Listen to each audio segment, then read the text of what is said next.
My suggestion is that the management should have a psychiatrist, madam, or an addiction psychiatry specialist on board, and they should be responsible for the therapies patient undergoes at these centers.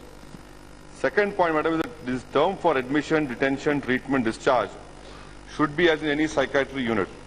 However, many times, madam, the patient, though capable of making an independent decision, he has an intense desire to consume this substance, substance abuse. So, decision should be in consultation with nominated authority of patient or family. The third point, madam, there is no mention about how should we go about in this care of persons with mental illness in the community.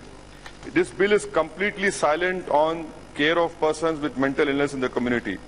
My suggestion is that a provision of psychiatrist or a clinical psychologist at all primary healthcare centers, they should visit PHCs at least once a week on a rotational basis, and this 1-year mandatory service for fresh PG of psychiatry should be implemented rigorously, and this particular provision of this PGs of psychiatry should be made in this bill.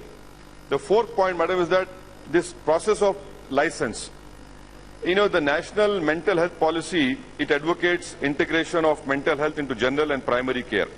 Now, this particular bill mandates that all establishments to take license from treating patients. So, by asking for license under Section 65, many private hospitals, nursing homes, general hospitals will refuse to treat patients with mental illness.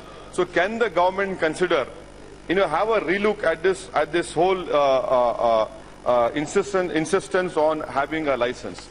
Madam, my sixth point is advanced directives. The problem with this step, madam, is that this is too hasty and ill-conceived in our country.